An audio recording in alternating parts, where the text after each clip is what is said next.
اللہ تعالیٰ کے راستے پر خوش قسمتی سے چل پڑے ہو تو تیز بھاگو۔ تیز بھاگنا اگر کسی وجہ سے مشکل ہے تو آہستہ بھاگ لو۔ تھک گئے ہو تو چل لو، یہ بھی نہیں کر سکتے تو گھسٹ لو، مگر واپسی کا کبھی نہ سوچنا۔ دعا اپنے لیے مانگنا عبادت ہے اور دوسروں کے لیے مانگنا خدمت ہے۔ عبادت سے جنت ملتی ہے اور خدمت سے اللہ۔ درخت کے نیچے پانی ڈالنے سے سب سے اونچے پتے پر بھی پانی پہنچ جاتا ہے۔ اسی طرح اخلاص کے ساتھ کیے گئے نیک اعمال اللہ تعالیٰ تک پہنچ جاتے ہیں۔ خدمت سب کی کریں مگر امید کسی سے بھی نہ رکھیں، کیونکہ خدمت کا اجر صرف اللہ ہی دے سکتا ہے، انسان نہیں۔ جب اللہ تمہیں کنارے پر لا کھڑا کر دے تو اس پر کامل یقین رکھو، کیونکہ دو چیزیں ہو سکتی ہیں، یا تو وہ تمہیں تھام لے گا یا تمہیں اڑنا سکھا دے گا۔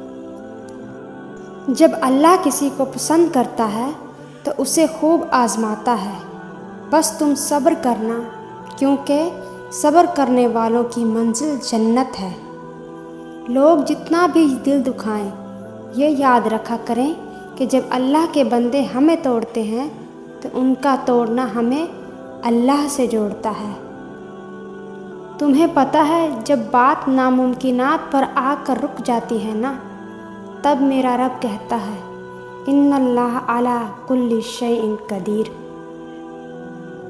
جب کوئی ہاتھ اور ساتھ دونوں چھوڑ دیتا ہے، اس وقت اللہ کوئی نہ کوئی انگلی پکڑنے کے لیے بھیج دیتا ہے۔ اللہ سے رجوع کرنے میں کیسی جھجک، اس کے پاس تو گزرے ہوئے کل کی معافی بھی ہے اور آنے والے کل کا انعام بھی۔ کبھی کبھی اللہ ہمارے ارادے اور یقین کو توڑ کر ہم کو سمجھاتا ہے کہ ہوگا وہی جو میں چاہتا ہوں۔ وہ ہر ناممکن کو ممکن کرنے پر قادر ہے۔ تم نیک نیت سے مانگ کر تو دیکھو۔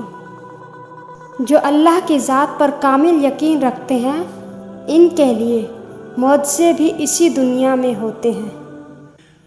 اللہ پر یقین سخت اندھیرے میں بھی روشنیاں پیدا کر دیتا ہے۔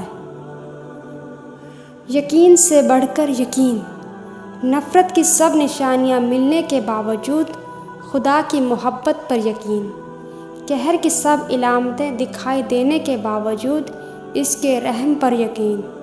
ہماری بیماری کبھی ٹھیک نہیں ہو سکتی، ساری دنیا کے کہنے کے باوجود اس کی شفا پر یقین۔